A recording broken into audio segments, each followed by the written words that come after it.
પ્રકરણ 4 જનાર્દનસ્ય પશ્ચિમઃ સંદેશઃ। સંસ્કૃત સાહિત્યમાં મહાકવિ ભાસ એમની નાટ્ય રચના માટે જાણીતા છે। એમના રચેલા 13 રૂપકો નાટકો મળે છે જે ભાસ નાટક ચક્રમ નામે ઓળખાય છે। આ 13 રૂપકો પૈકીના દૂત ઘટોત્કચમ નામના એકાંકી રૂપકમાંથી પ્રસ્તુત નાટ્યાંશ લેવામાં આવ્યો છે। આનું કથા વસ્તુ મહાભારત ઉપર આધારિત છે। કુરુક્ષેત્રમાં મહાભારતનું યુદ્ધ પ્રારંભ થઈ ચૂક્યું છે। તેમાં અભિમન્યુનો અન્યાયથી વધ થયો છે। આથી અર્જુન ભારે દુઃખી છે અને તેણે અભિમન્યુનો વધ કરનારાઓનો વધ કરવાનો સંકલ્પ જાહેર કર્યો છે। આ કરુણ પરિસ્થિતિમાં હજુ પણ કોઈ રીતે યુદ્ધ રોકાય તે માટે શ્રી કૃષ્ણ એક વધુ પ્રયત્ન કરી લેવાનું વિચારે છે। અભિમન્યુના વધની કરુણ ઘટનાથી પાંડવોમાં જે શોક છવાયેલો છે તેને ધૃતરાષ્ટ્ર અને દુર્યોધનની નજર સામે મૂકીને શ્રી કૃષ્ણ ધૃતરાષ્ટ્રને સમજાવવાનો ઉપક્રમ આદરે છે। તેઓ ઘટોત્કચને પોતાનો દૂત બનાવે છે અને શાંતિનો સંદેશ મોકલે છે, પણ યુદ્ધના ઉન્માદમાં ડૂબેલા દુર્યોધન અને તેના સહયોગી શકુની વગેરે આ શાંતિનો સંદેશ સાંભળવા તૈયાર નથી। છેવટે ઘટોત્કચ શ્રી કૃષ્ણનો પશ્ચિમ અંતિમ સંદેશ સંભળાવે છે। દૂત તરીકે ગયેલા ઘટોત્કચના દુર્યોધન અને શકુની સાથેના રોચક સંવાદો અહીં નાટ્યરસને જન્માવે છે। ભાસે રાક્ષસીના પુત્ર એવા ઘટોત્કચના પાત્રનો ઉપયોગ કરીને પ્રેક્ષકોના માનસ પટલ ઉપર દુર્યોધનની રાક્ષસી વૃત્તિને સ્થાપવાનો સફળ પ્રયત્ન કર્યો છે। એક બાજુ રાક્ષસીનો પુત્ર ઘટોત્કચ માનવીય વર્તન આચરે છે અને બીજી બાજુ મનુષ્યનો પુત્ર દુર્યોધન રાક્ષસીય વર્તન આચરે છે। આ સરસ વિરોધાભાસ ભાસે પોતાની અનુપમ નાટ્યકળાના બળે અહીં ઊભો કરી આપ્યો છે। દુર્યોધનનું આ વર્તન છેવટે તો આખાય કુટુંબનો વિનાશ નોતરે છે।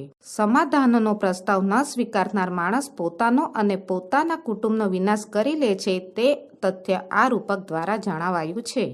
ઘટોત્કચઃ વદતિ પ્રવિશ્ય અયે અયમ અત્ર ભવાન ધૃતરાષ્ટ્રઃ અનાર્યશતસ્ય ઉત્પાદયિતા ઉપસૃત્ય પિતામહ અભિવાદયે ઘટોત્કઃ ઇત્યદ્રોતકઃ ન અયમ અક્રમઃ યુધિષ્ઠિરાદયશ્ચ મે ગુરવો ભવન્ટ અભિવાદયંતિ પશ્ચાત ઘટોત્કચો અહમ અભિવાદયે।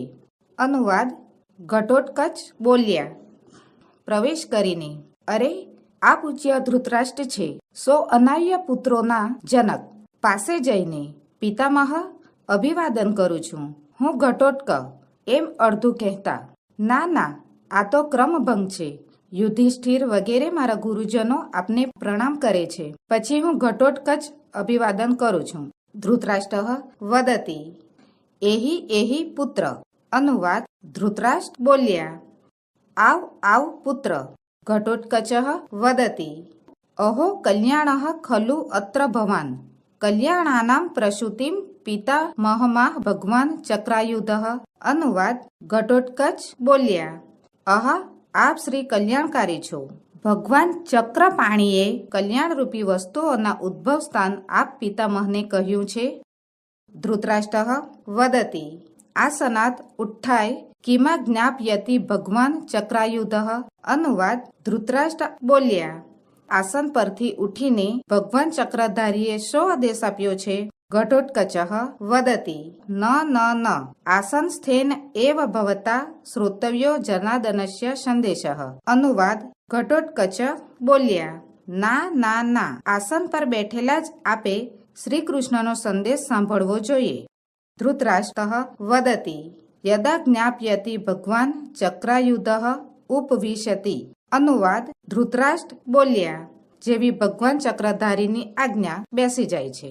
ઘટોત્કચ વદતિ પિતામહ શ્રૂયતામ હા વત્સ અભિમન્યો હા વત્સ કુરુ કુલપ્રદીપ હા વત્સ યદુ કુલપ્રવાલ તવ જનની માતુલમ મામપી પરિત્યજ્ય પિતામહમ દૃષ્ટમાશયા સ્વર્ગમ અભિગતઃ અસી। પિતામહ એક પુત્ર વિનાશાત અર્જુનસ્ય તાવત ઇદર્ષિ ખલુ અવસ્થા કા પુનઃભવતો ભવિષ્યતિ તતઃ ક્ષિપ્રમ ઇદાનીમ આત્મબલાદાનમ કુરુષ્વ યથા તે પુત્ર શોકેન સમુત્થિતઃ અગ્નિઃ દહેત પ્રાણમયમ હિવરીતિ। અનુવાદ ઘટોત્કચ બોલ્યા, પિતામહ સાંભળો, હાય પુત્ર અભિમન્યુ, હાય પુત્ર કુરુકુળના તેજસ્વી દીપક, અરે રે બેટા યદુકુળના અંકુર, તારી માતાને મામાને અમે મને પણ ત્યજીને પિતામહને મળવાની આશાએ તું સ્વર્ગે સીધવ્યો છે. હે પિતામહ, એક પુત્રના વિનાશથી અર્જુનની તો આવી ખરેખર સ્થિતિ છે, તો આપની વળી કેવી થશે? તો શીઘ્ર પોતાના પક્ષની સંપૂર્ણ સેનાને પાછી વાળી લો, જેથી પુત્ર શોકથી ઉઠેલો અગ્નિ ભવિષ્યની માફક તમારા જ પ્રાણ બાળી ન નાખે. શકુનિઃ વદતિ યદિ સ્યાદ્વાક્ય માત્રેણ નિર્જિતેયં વસુંધરા વાક્યે વાક્યે યદિ ભવેત સર્વક્ષત્ર વધઃ કૃતઃ. અનુવાદ: શકુની બોલ્યા, જો માત્ર વાક્ય બોલવાથી જ આ પૃથ્વી જીતાઈ જાય અને જો એક એક વાક્યમાં જ સર્વ ક્ષત્રિયોનો વધ થઈ જાય તો. ઘટોત્કચઃ વદતિ શકુની રેશ વ્યાહરતી ભો શકુની અક્ષાન વિમુચ્ય ભવ બાણ યોગ્ય. અનુવાદ: ઘટોત્કચ બોલ્યા, આ શકુની બોલે છે, હે શકુની, જુગટાના પાસા છોડીને બાણ ધારણ કરવા યોગ્ય થઈ જા. દુર્યોધનઃ વદતિ ભો ભોઃ પ્રકૃતિમ ગતઃ વયમપી ખલુ રૌદ્રાઃ રાક્ષસો ગ્રસવભાવાઃ.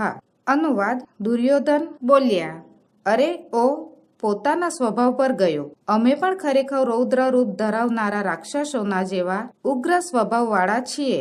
ઘટોત્કચઃ વદતિ શાંતમ પાપમ શાંતમ પાપમ રાક્ષસેભ્ય અપી ભવંત એવ ક્રૂરતરા કુતઃ ન તો જતુ ગૃહે સુપ્તાન ભ્રાતॄન દહંતિ નિશાચરાઃ શિરસી ન તથા ભ્રાતૃઃ પત્ની સ્પૃશંતિ નિશાચરાઃ.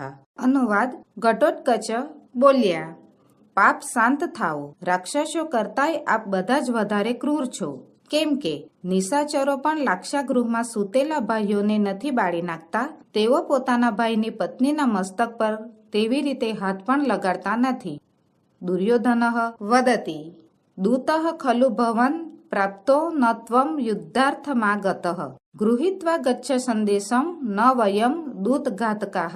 અનુવાદ: દુર્યોધન બોલ્યા, તમે દૂત તરીકે અહીં આવેલા છો, યુદ્ધ કરવા આવ્યા નથી, સંદેશ લઈને જાઓ, અમે દૂતના હત્યારાઓ નથી.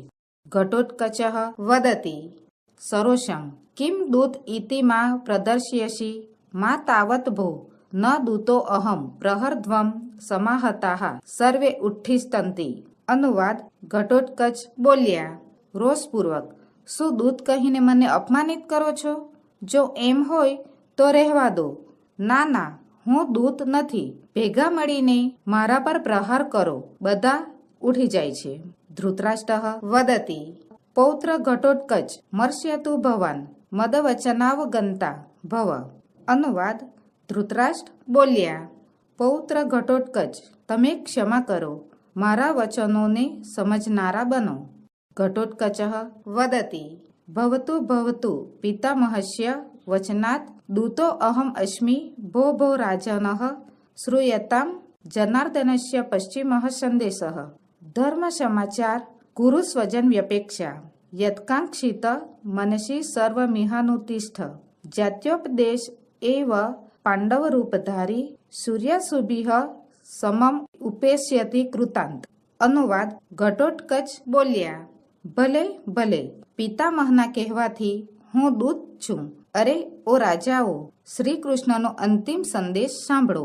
ધર્મનું આચરણ કરો, પોતાના બાંધવોની ચિંતા કરો, જે કાંઈ તમારી હાર્દિક ઈચ્છા હોય તે બધું અહીં કરી લો, કેમ કે હિતકારી ઉપદેશની માફક પાંડવ રૂપમાં યમરાજ સૂર્યના કિરણોની સાથે તમારી પાસે આવશે.